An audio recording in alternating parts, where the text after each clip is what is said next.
This is Jonathan Ferguson, the Keeper of Firearms and Artillery at the Royal Armouries Museum in the UK, which houses a collection of thousands of iconic weapons from throughout history. And I'm your host, Dave Jewett. Today we're off for a wander across America as we break down the weird weaponry of Death Stranding. Oh god, look how they massacred my boy. Yeah, it's one of the more cursed M16s I've ever seen. Have we gone back in time to First World War? No. So I'm going to ignore the koala helmet. That's an otter that was gifted to me by Conan O'Brien. Of course it is. If you want a longer, deeper, extended edition of this episode, which includes me trying to explain Death Stranding's bodily fluid grenades, then be sure to check out our Patreon. So there are parts of the game where you're throwing vials of your own excrement and leavings to try and distract ghosts. Yeah, needless to say, no one's ever invented bullets that convey bodily fluids. Either way, we hope you enjoy, and without further ado, it's over to Jonathan.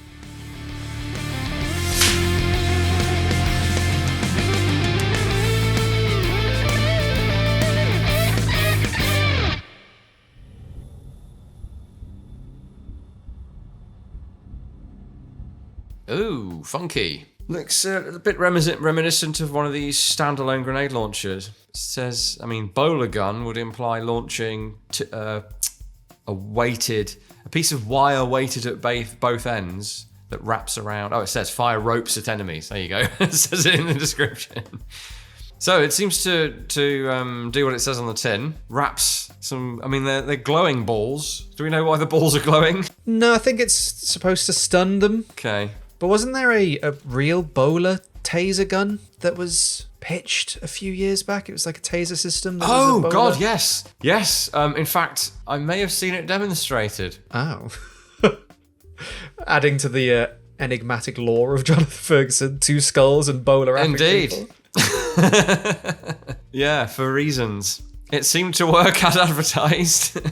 I didn't have it wrapped around my ankles, but yeah. And I haven't ever seen such a thing in actual use. This wasn't that long ago, so I don't know if it's quite a recent thing. Sort of makes sense to attempt, but I don't know if it's practical in the long run. To give you, I think, for this gun in particular, potentially a little more context, not to give too much away, it's against your best interests to kill people in this game. So there are many less than lethal weapons or options to incapacitate rather than kill, which is why the Bola Gun sort of makes sense in this universe.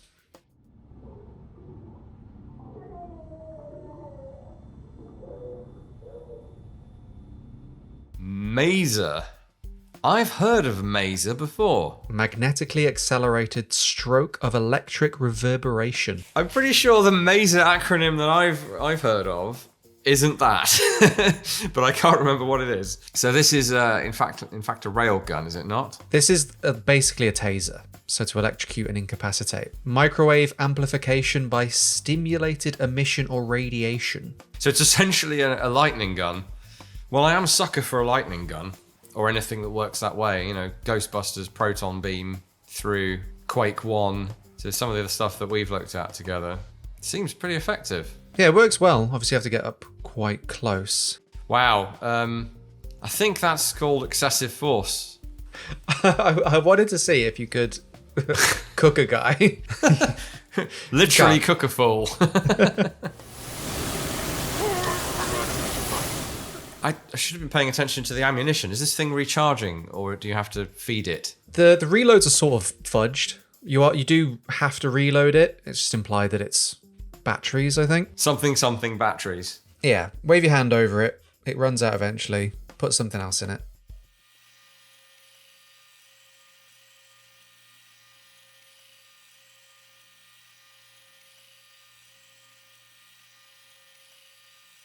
I'm looking at this very strange, bright yellow, gun-adjacent looking thing, and I'm interested to see how this runs. And I'm seeing a folding stock of some sort, but it looks like a sort of pistol carbine chassis designed by someone who's never seen a gun before.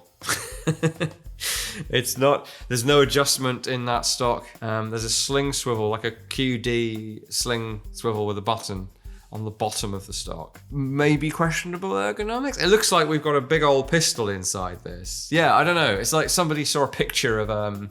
we do have the CAA Roni pistol chassis, if that's helpful to compare with this, maybe. I mean, I think that's probably the closest parallel we'll ever get to a Death Stranding weapon. Here's what I'm talking about. So this is the CAA, I think it's the Micro Roni. To be fair, this too does not have a sliding stock. This model doesn't anyway. So it's a fixed folding stock, which this appears to be as well. This is obviously in a glass reinforced polymer rather than what looks like machined aluminium or even titanium or something. What appears to be a great big ejection port on the right hand side, which this also has. It's kind of necessary because the weapon inside has its own ejection system, and with a casing around that, essentially it's the same with movie prop shells that they build around things. You've got to allow enough space for it to do its thing without giving it problems in the ejection side of things. Let's see how it compares with this thing. Panning around, yeah, so it's a Glock-esque but very large self-loading or maybe automatic pistol, we'll see. A moderately sci-fi looking design, and the chassis is kind of one-sided. I don't know why it needs to be that tall and bulky for what it's trying to do. Probably the biggest issue is there's no mounting ability for an optic, as far as I can tell. And if there was, it wouldn't be as good as a good old overhead Picatinny rail. So there's the optic on this chassis. I see. So it's a modular thing. So you have this sort of almost blade-like yellow chassis, and then you have to bolt on an additional mount to the side to let you bridge over and put an optic on it. I don't know why you wouldn't just do what CAA did and have the optic there the whole time. Sorry, the rail there the whole time. The red sort of, I suppose you'd call it a charging handle, is a nice touch because the chassis is too bulky to grip the slide to assist in a reload. So the design has added that foldable charging handles, so the character's able to grasp the slide and pull it back. And that's a key element that's across all the firearms because they all have this bulky shell associated with them. Yeah, that's kind of essential. So on the CAA interpretation of this concept, we have a double-sided plastic charging handle that's clipped over the slide before you insert the gun into the stock. So 45, 3 world wars, presumably. Yeah, 45 isn't going away, seemingly. Coated with Sam's blood. Okay, so I didn't. I knew we'd get here. Mr. Jewett. So some of the weapons shoot blood, which is taken directly from the character. So if you shoot too much, you can pass yourself out. Now the reason... What on earth? The character, Sam Porter Bridges, as played by Norman Reedus, is essentially immortal. So it doesn't matter that much. If he dies, he can come back to life. Because he has something called dooms. Just bear with me, please. For the What? Now, the fact that he has dooms means that his blood is able to damage or affect those BTs that I mentioned earlier, the ghosts, the weird entities. So it's like his blood is sort of toxic to these entities. Right. So therefore they developed weapons that used his blood. So yeah, I mean, yeah, it's the anti-BT, the anti-ghost weapon. That and these crystals that the weapons also fire, which is why there's that gold tarnish around the muzzle and the ejection port. It's these crystals, but the blood is the main. So they should have called this the Hep C gun. They call them hematic rounds. The Hep carbine, if you will. Anyway, yeah, well, that's a lot to take in, so I'm just going to not do that and carry on. Yeah, the kind of gold spatter around the muzzle of the suppressor is very odd. Yeah, that's just from the chiralium, the golden crystals. Yeah, I hate it when my chiralium gets everywhere.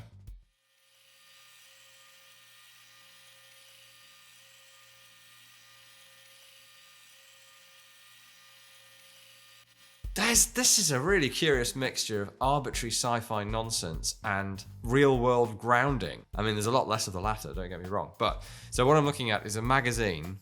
I'll ignore the weird safety tape that's wrapped around. I won't ignore it. It's wrapped around and it says live cartridge. But then it's marked 5.56mm, 0.223 inch. That is apparently our everyday, present day 5.56 223 Remington cartridge. And from what I've seen of the cartridge cases, that looks about right. The ejection port looks a bit short on the weapon, and the magazine a bit too narrow front to back to accommodate that round. But regardless. But then it says for hunt/varmint use. Is that an obtuse reference to people saying that 5.56 is designed to wound, which it isn't, and / only capable of wounding?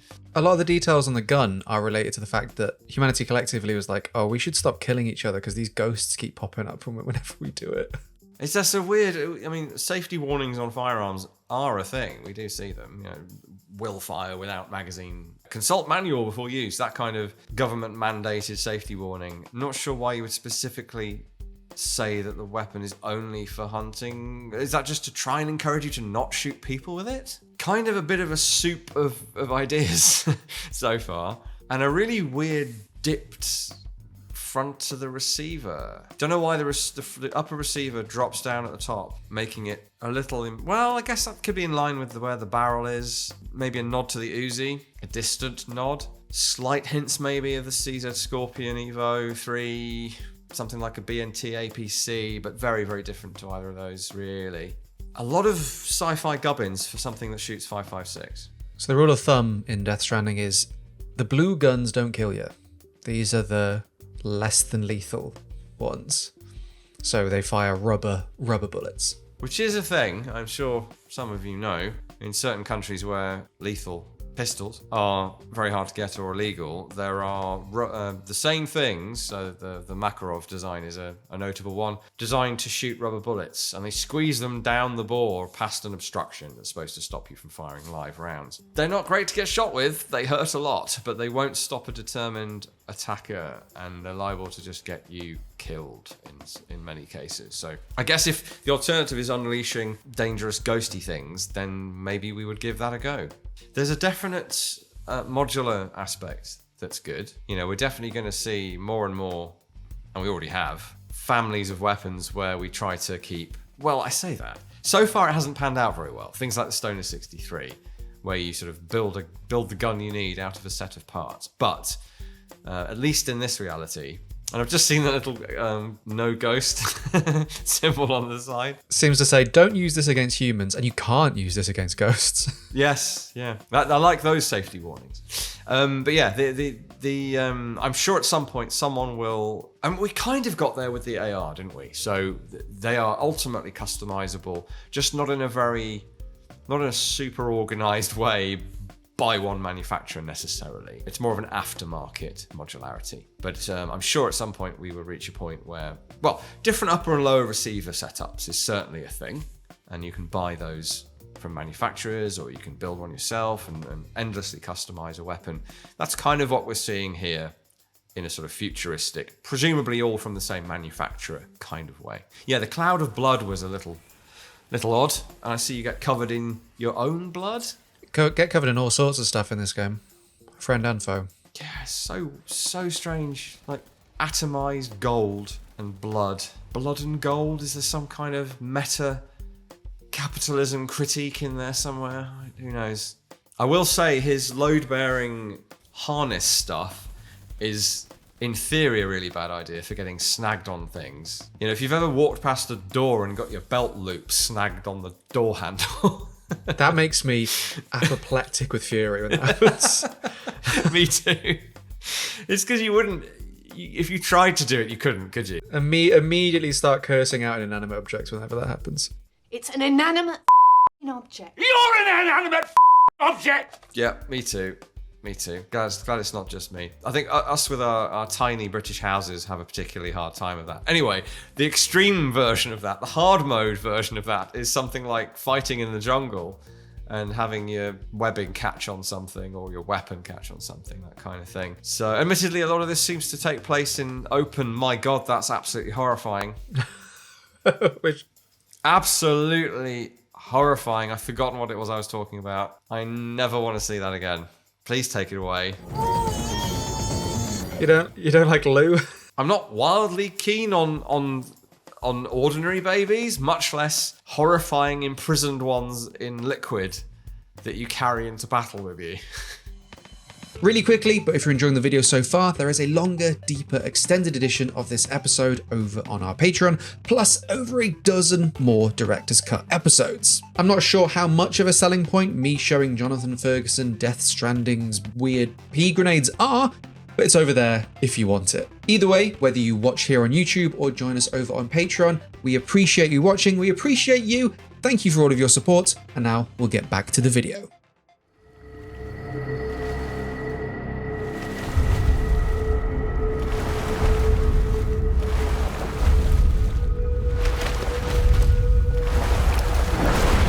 Have we gone back in time to the First World War? No. That's fine. We'll leave it there. I don't care to know the answers. My understanding from trying to do some lore homework is that these scenes are sort of like purgatory moments because you're on a beach and the beach takes the form of the energy and memory that's injected to it. So World War I beach comes from World War I soldiers or other combat veterans, which is what Mads Mikkelsen is. I think it was just some reason to make a World War I thing. Just tap into that aesthetic because it's sort of cool aesthetic. Yeah, unusual looking rifle. He almost looks like he's dressed in sort of roughly contemporary combat gear rather than the actual future of the game. We'll see Mads Mikkelsen's character a number of times, and his weapon and uniform stay the same, but he will appear in a version of a number of different battlefields throughout time. Okay.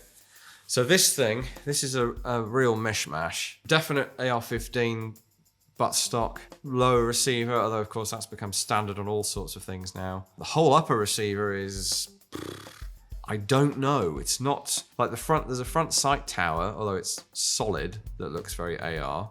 The lack of dust cover on the ejection port is unusual and a bit silly, to be honest. There's no reason to not have a dust cover. Yeah, don't know. There's a bit of just sort of generic late 20th century, well, early 21st century, I should say, pastiche of a modern rifle. I don't see a gas piston or tube even under the handguard, so that's a little odd as well. The vertical grip flashlight combo, we have an ex-police G36C that has a very similar setup on it. That's quite old hat compared to the rail system that's on this thing. And then the optic looks like a low power variable. Little bit of a fever dream of a design, this one. Nice and legally different, I guess. Didn't need to be, really. Be hard to pin that to any one design. Well, impossible, I would say. Feel free to argue in the comments over that. That's a fairly faithful 1897 trench gun without the bayonet. A skeleton in a World War I uniform with an 1887 is a cool look, though. Very cool, but the bayonet shouldn't be on his rucksack, it should be on the weapon. The rifle looks like a sort of sporterized Mauser more than anything else. But yeah, I love the visual of the skeleton in First World War gear.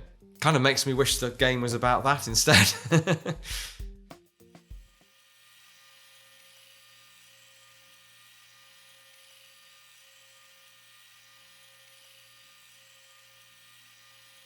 So here's another weapon that's for hunt/varmint use, referencing this don't kill people with our guns thing. Another thing, so I'm starting to understand what I thought were holes for attaching something are actually pivot points or attachment points. So some of it's for attaching it to the main barreled action that lives underneath, whether that's a 50 cal machine gun or in this case a bullpup shotgun. And then the rest are sort of pivot points for some kind of, I mean, it's not Michael Bay Transformers fudged, but it seems to me the folding of the weapons has to be fudged. I haven't gone frame by frame or anything though, so maybe the space works. I don't see it at the moment. Very unique style for these weapons. Definitely have to give the game credit for doing its own thing. I guess the confusing thing for us here today, one of many confusing things, The colour coding as far as lethal, non-lethal. In our world, yellow is less lethal. So if you'll see a beanbag shotgun or one of those taser shotguns or tasers, full stop, they are yellow. And that says you're probably not going to kill someone if you use this. Blue is used for training inert weapons, typically. There's a lot of airsoft weapons that are blue as well. That's one of the things that if you're just starting out in airsoft... In the UK. Until you get... In the UK, yeah, you have to have blue weapons until you get a certain license. Wonder if it's similar in Japan? It isn't, no. Japan invented airsoft, and to my knowledge, there are no restrictions on it because they have so few real guns around. You can kind of buy what you like, do what you like. That's coincidence. The colour coding for realistic imitation firearms is there are prescribed colours and transparent, that's one of them. Blue, red, orange, I think, a couple of others. Blue is used for colour coding for less lethal weapons. Again, for training, we've got a Glock, training Glock, I think we've shown you before, that has blue colour coding on it. So if you see something blue, it's for training purposes. It may or may not be dangerous to pull the trigger on it. Or it may be a solid gun, in which case it will all be blue. It may be for shooting training ammo, in which case it will be partly blue. So colour coding on guns is a thing. It's just that this would be, like if you were transported into this world and you saw yellow, you'd think, oh, maybe that's less lethal. So the higher tier of shotgun also has a grenade launcher attached to it. There's a weird sort of contrast using a less than lethal riot shotgun and a grenade launcher that shoots high explosive grenades, or can shoot high explosive grenades. It doesn't look like a very happy grenade launcher to use. He sort of looks awkward. Does it sort of rock out to the side for loading? I can't quite tell. It doesn't. I think it's again just a sort of hand wave, force reload. It shoots pure fudge. Devon fudge. This game has sent me mad.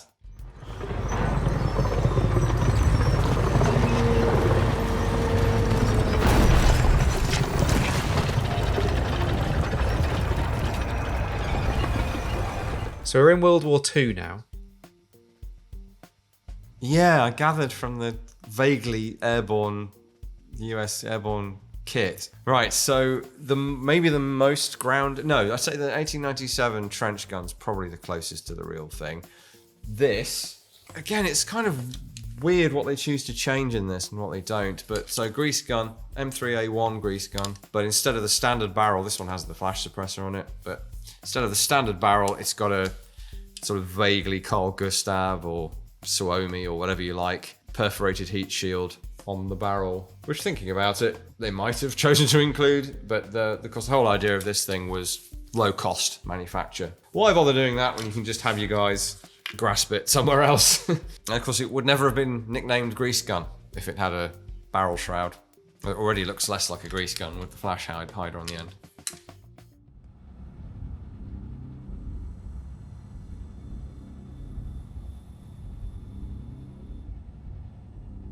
Handgun. Transfusion rounds. Yeah, so because this is a gun that's entire focus is anti-BT, it only shoots blood. So every bullet is, I guess, a cartridge with your blood in it. I'm not clear on how it's a handgun. It looks like a carbine.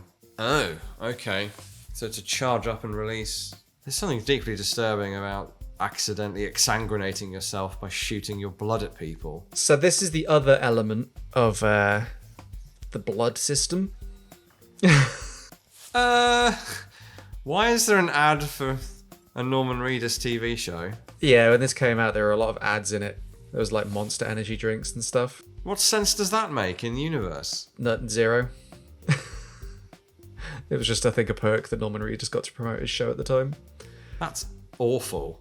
Yeah, really, really damaged my immersion when I first played it. But you know how I mentioned blood could damage BTs? Someone in universe thought, what other bodily fluids could we use?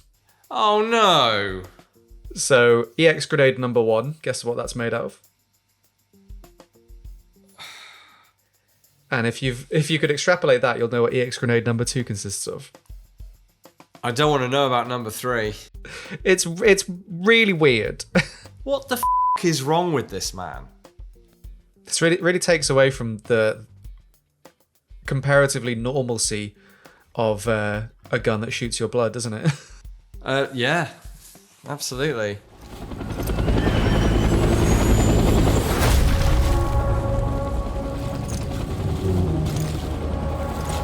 So you might be able to tell by the M60-ish and the M16-ish weapons were in Vietnam.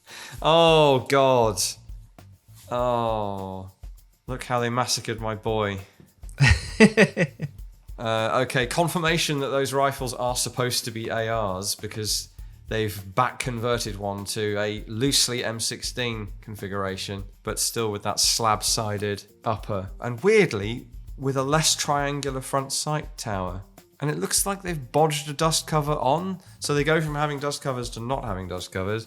And then the lower receiver is... Oh, okay, no. So what this is, interesting.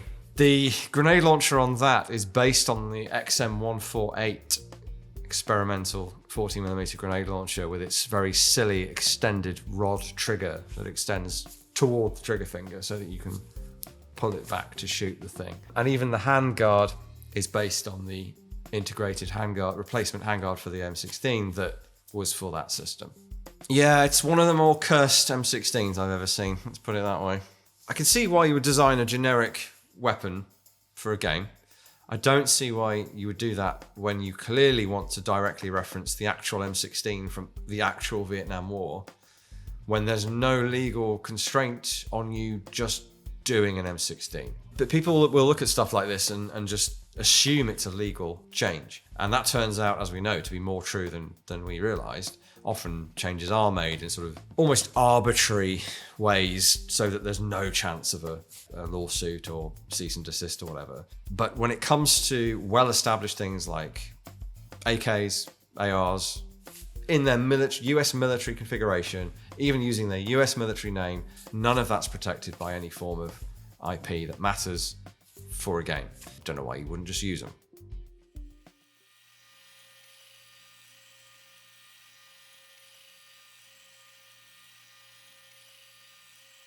Oh, hello. Right. So one of the things missing from the ARs in this, which is missing from some in real life, is the forward assist plunger, designed to allow you to close the bolt if there's dirt or fouling, or a hell of a lot of fouling, in the system. Famously, the US Air Force and Eugene Stoner didn't like it, but the US Army did, and now it's on most AR-15s as a result. It's also on this thing for some sort of reason. Here, it's a bolt-on separate unit like it is on the modern MCX, but it doesn't seem to connect with the bolt carrier on this weapon.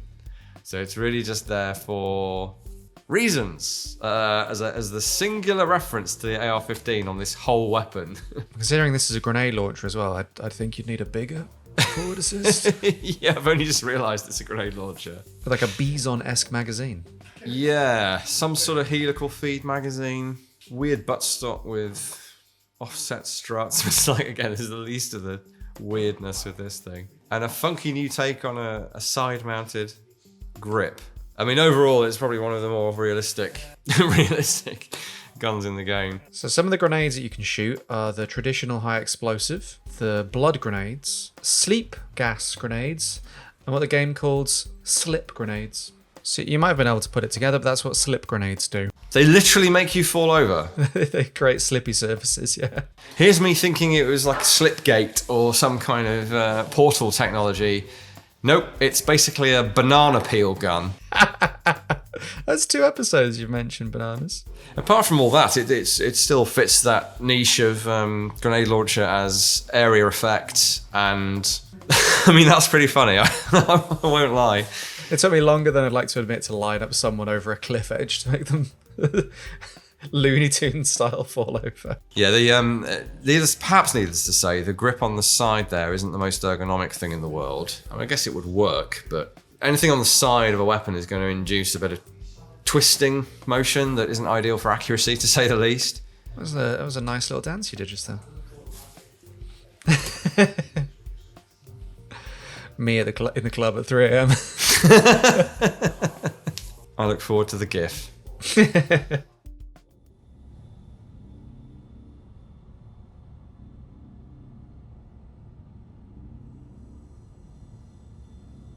Multi-rocket launcher. Okay, how is it multi? In what sense? Even that has one of these frames around. Now that's red. Okay, so extra lethal is red, I guess. 80mm or 60mm, does it say? Oh, okay. Right, this is an M202 flash, but in space. Pretty much. Even does the extend thing. Do you know, I realised the other day that we have 3 of those. And we have one of the ammo units. Empty, unfortunately. But in fact... So, yes, the bit that was missing last time you saw an M202 flash is this contraption here. Sadly missing rockets. But this is your reloading unit for the main bit. So that should hang out the back of this thing, which you've seen me wield before. And see, this is the problem. It's supposed to sit back here, like this. And there's the front. So the reloading unit sits back there. And this thing's a little bit reminiscent of that, but with a great big frame around it. Different. Right. So it says multi-rocket launcher in the description, but there are 2 different versions here. There's a quad and there's a single. Yeah, multi is in reference to its munition. It breaks apart into smaller munitions. Oh, okay. But there is also a quad. Yeah, they're both multi. Okay. The bit hanging below the front of the quad launcher looks like they've misunderstood what this is. Like they've seen it deployed and thought it... No, they must know. They must realise it's a cover for the end of the weapon. They've just abstracted it into something else for the purposes of this design. Well, that's interesting. The big goo man I'm shooting blood at takes 30 milliliters of my own blood every shot of this. You feel lightheaded so fast. Yeah, well, I hope you get a biscuit at the end of it. Some kind nurse makes you have a sit down and gives you a glass of orange juice. This whole thing makes the Resident Evil series seem completely normal.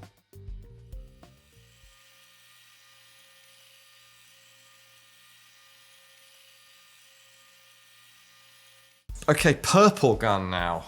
Well, because this is really a gun in relation to the core of the rest of the game, and that is delivering stuff, cargo.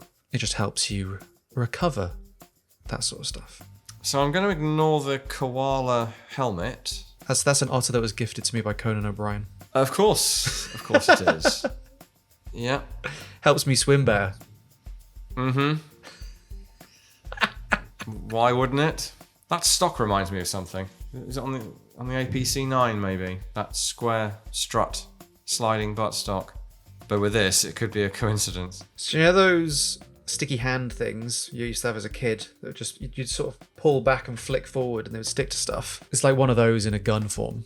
Yeah, definite B&T APC style stock on that thing, but with the cheek piece protuberance of the FN Scar. I love that even with these guns you can find those real world parallels. It's taken till the end of the review, but I've seen something that is, I suppose we've seen a couple of things, but they're mostly original designs, but I suspect that someone's seen the APC and gone, I like the sort of industrial simplicity of that, and taken it. Yeah, thanks for that, I guess. That's all right. I thought you'd enjoy it. That's definitely a game that I've seen people playing. Leave it at that, shall we? Yeah.